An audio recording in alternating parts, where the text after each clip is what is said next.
Part 2, The Cosmos. Lesson 4, The Manifestation.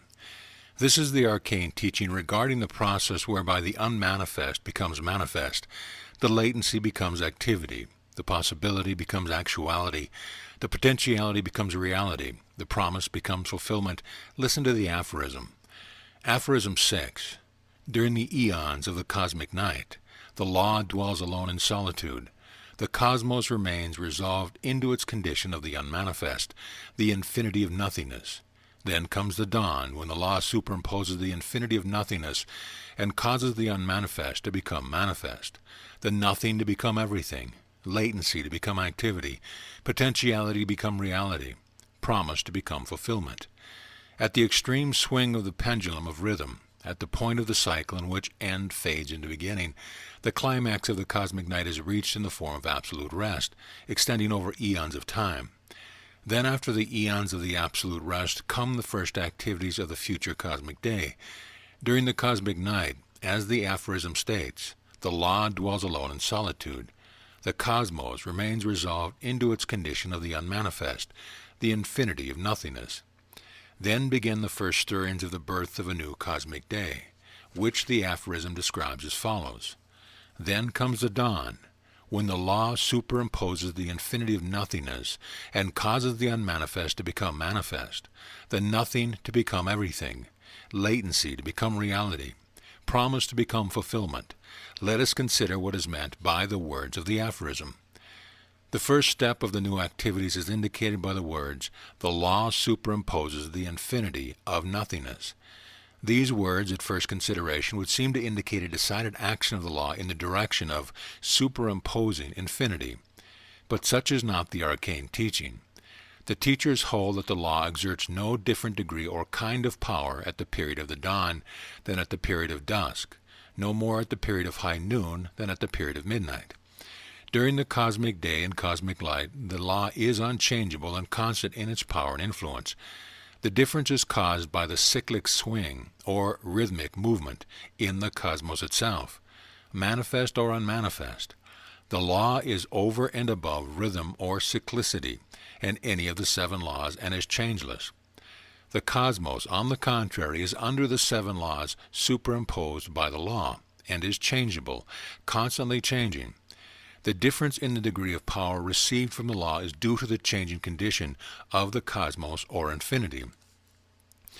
In order to understand what has been said, let us imagine a mighty magnet, constant in its power, and invariable in its manifestation of magnetic force upon all within its magnetic field. Then let us imagine an infinity of infinitesimal particles of steel filling, separated from the magnet by a glass watch cover. Let us suppose that owing to the operation of some unknown magnetic law, the receptivity of the steel particles changes in rhythmic periods or in cyclic recurrence. In that case, it would follow that, although the power of the magnet were unchangeable and its manifestations invariable, still the action of the steel particles would cause it to appear otherwise. For at times there would be a marked degree of power shown, and at other times a much less degree would be exhibited. But the difference would be in the nature of the steel particles and not in that of the magnet. Or suppose that the earth were to manifest varying degrees or receptivity to the attraction of gravitation of the sun. Then, while it would seem to be a varying degree of power of the sun, the difference would really be caused by the changes in the earth, the sun remaining constant and invariable all the time. In these 2 examples may be seen the nature of the action of the law upon the cosmos or infinity. Some of the occult schools who have been influenced by the arcane teaching hold that the law is attracted by infinity, or the cosmos, just as the latter is by the law. In other words, they hold that there is a mutual attraction and effect, an action and a reaction, a reciprocal action. But this is incorrect. The law is never attracted or affected in any way by the cosmos or infinity. It is absolute and beyond mutual relationship. Were the cosmos and infinity not to exist, the law would not vary a particle in any way whatsoever. Its absoluteness raises it above relations. But while this is so, the fact of the constant outpouring of the power of the law causes the cosmos to be affected by it, just as are the steel filings by the magnet. According to rhythm, the degree of power received by the cosmos must vary, but the law changes not. In fact, the 7 laws themselves, which produce these changes in the cosmos, are a part of the action and power of the law. As experienced by the cosmos, they are superimposed by the law. The aphorism said, "The law superimposes the infinity of nothingness." What is meant by superimposes? The word super means over or above, and impose means to lay or to place upon. Superimpose means to place upon from above, or as used in the aphorism, to influence from above. In other words, the infinity of nothingness or unmanifest cosmos, owing to the influence of rhythm and cyclicity, begins once more to experience the active radiation of the power of the law, which serves to vitalize and energize it, and thus begins the dawn of the new cosmic day, and the beginning of the new universal life or cosmic will. In order to understand this awakening or stirring into activity of the cosmos, which dwells latent within the womb of the infinity of nothingness, let us consider the 3 principles of the cosmos, from which all forms, shapes, combinations, and varieties of manifestations arise. These 3 principles are as follows. 1. The cosmic principle of substance. 2. The cosmic principle of motion. 3. The cosmic principle of consciousness. These 3 principles are unmanifest during the cosmic night, but awaken into nascency and activity with the first thrill of the dawn of the new cosmic day. In the end and at the last, these 3 must be considered as phases of one, but that one in itself is but the reflection, so to speak, of the law, although not by any means to be considered as being qualities or phases of the law. The law has no qualities or phases. It is over and above these things, which are but the aspects of infinity or the cosmos. The 3 principles are fundamental in all manifestations of the cosmos, from lowest to the highest, from the simplest to the most complex. Wherever is found any manifestation of the cosmos, there is and must be found the presence of the 3 principles in some degree of development or activity.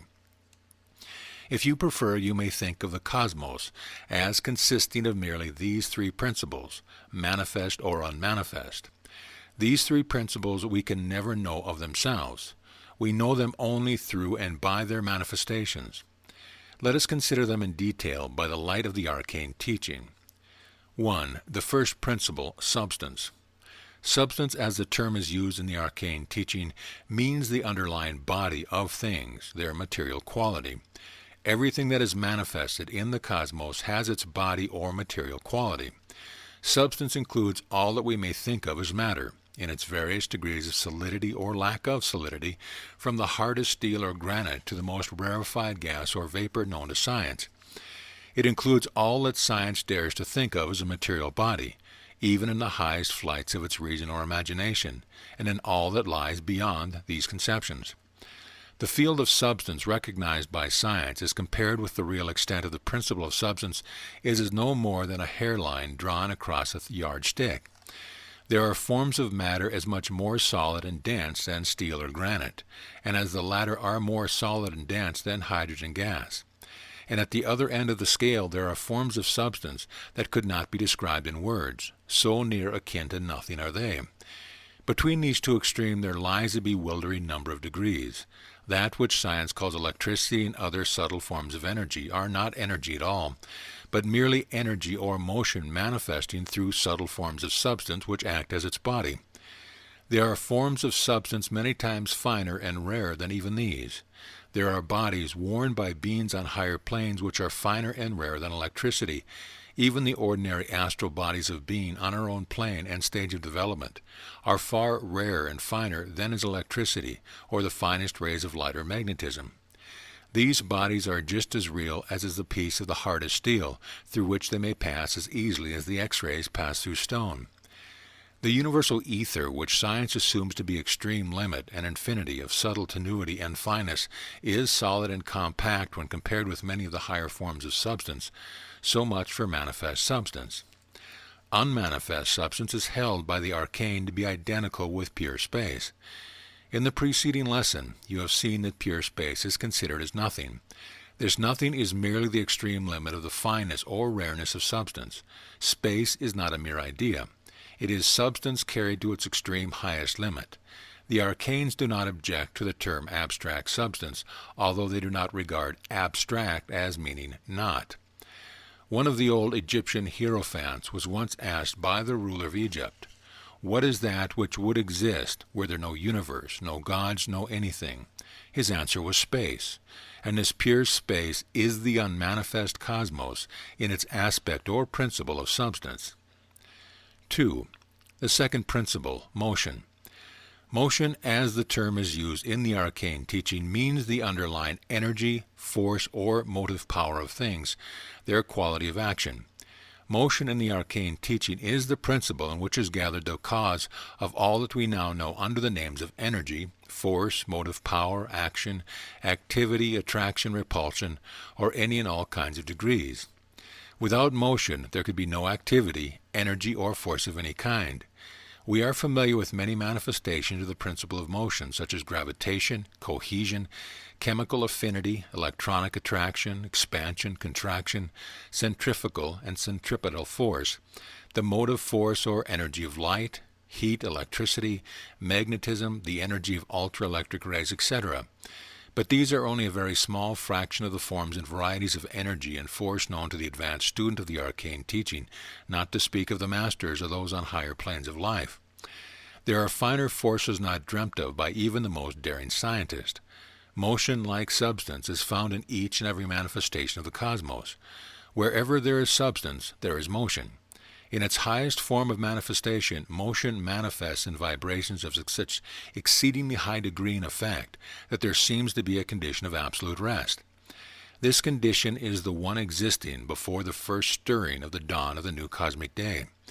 Motion is then motionless to all intent and purposes, but it has not perished or have been destroyed. It is motion in latency. There is no such thing as absolute rest in the manifest cosmos, but in the unmanifest cosmos there is motion of so high a degree that it seems motionless and at rest. Thus do extremes meet in infinity. When the cosmos becomes manifest, motion decreases its rate of action or vibration, and manifestation is really a lowering in the scale of motion, just as manifestation is a lowering in the scale of substance. There must first be involution before there is evolution of both substance and motion. 3. The third principle, consciousness. Consciousness, as the term is used in the Arcane teaching, means the principle of awareness or mind action of things, their quality of mentalizing or consciousing or becoming aware of other things, inner and outer. We are familiar with the form and degree of consciousness manifested in ourselves and other human beings, and we recognize different shades and degrees in this. We know a little about consciousness in the lower animals in varying degrees, and some of us know of the degrees of consciousness in plants in varying degrees, and those who have studied along occult lines have become aware of the existence of mind and consciousness in so-called inanimate objects, the minerals, metals, etc., and even in the atoms, and finally in the ether. Everything in the manifest cosmos has some degree of consciousness, but there are many other higher and lower degrees of consciousness than those just mentioned. From the unconscious consciousness of the cosmic night, when the cosmos is conscious of nothing, because there is but nothing of which to be conscious, to the moment of the high noon of the cosmic day, when the cosmos is fully conscious of itself as a whole, the extreme of cosmic consciousness, there is a scale impossible for man to grasp by reason or imagination. There are degrees and planes of consciousness awaiting the advancing ego, which transcend any possible dream or picture. The race has just begun to manifest consciousness worthy of the name. It is just beginning to enter into the glorious possibility of cosmic consciousness. It is just beginning to begin. And so when the law superimposes the infinity of nothingness, the stirring of manifestations are felt by the unmanifest. The three principles of the cosmos are awakened into activity. Substance, motion, and consciousness begin to combine and become active. There is manifested an unrest and tendency to stir into activity the latent possibilities of the cosmos. Consciousness begins to awaken from its slumber of ages and strives to know itself and to realize its being. This imparts activity to motion, which lowers its vibration in its effort to manifest itself. This bestirs substance into changing degrees of being. Thus do the first indications of the cosmic day begin to manifest themselves. From thence onward, throughout the cosmic day, until its close, there is constant change of form, shape, and degree of substance, constant change and manifestation of motion, constant change and manifestation of consciousness. The first stirring of cosmic activity has been symbolized by the first stirring of the embryo within its temporary home, in which it has lain quietly since its conception. It is the first signs of the sprouting of the teeny seed of the plant. It is the peculiar, weird, and mysterious light which precedes the first actual glimmering of the rising sun. Creation is beginning. The cosmic will, or a universal life principle, is becoming active. The birth of the new cosmos is approaching. The one life is arousing itself. Infinity is preparing to become manifest. The zero is evolving into infinity. In the manifestation of the cosmos there is exhibited an infinitude of variety, degree, shape, form, and combinations of the three principles. It almost staggers the imagination to think of the fact that in the entire cosmos there is never a single instant of exact duplication. There are never two things precisely alike. In view of this fact, does it not seem folly to endeavor to make human beings adhere to a common standard, to fit into a common mold, to be cut from a common pattern? And yet through the entire cosmos there is ever manifest the law of analogy, that law which ever manifests a correspondence and agreement between all things on all planes. So true is that if we discover certain fixed principles in one thing, we may reason by analogy regarding other things, and thus discover the unknown X quality. From one know all, says the Arcane axiom. As above, so below, adds the Hermeticist. And through the entire cosmos there is ever manifest the law of orderly trend. Everything proceeds according to law and order. There is no chance or disorder in the cosmos. The universe is governed by law, and all things are under the laws of the cosmos. And throughout the entire cosmos is ever manifest the law of sequence. Events proceed in a continuous stream ever flowing onward. No event is separate or isolated. Every event has its precedent, also its subsequent and consequent. Everything has its cause and its effect. Events compose a continuous and unbroken stream. And throughout the entire cosmos there is ever manifest the law of rhythm. Everything vibrates. Everything moves from one pole to the other, from one extreme to the opposite. Everything has its vibratory rate. Everything has its pendulum-like swing between its pole. Day is always followed by night, summer by winter, heat by cold, action by reaction. And throughout the entire cosmos there is ever manifest the law of balance. There is universal equilibrium, compensation, and balance. Everything has something balancing and counterbalancing it. Everything has its price. Everything has its compensation. Nature always maintains its balance, and man finds the law of balance always operative under the phase of the law of compensation. We must pay our price for everything. We cannot have our penny and our cake at the same time. We must ever pay, pay, pay. We can never get something for nothing. And throughout the entire cosmos there is ever manifest the law of cyclicity. Everything moves in circles or cycles or spirals. Worlds, nations, people, and individuals travel in cycles. The strong converts the cycle into spiral. And throughout the entire cosmos there is ever manifest the law of opposites. Everything has its opposite pole. Everything has its other side. Everything is a paradox. Everything is and isn't at the same time. The law of polarity is one phase of this law. In it is locked many arcane secrets.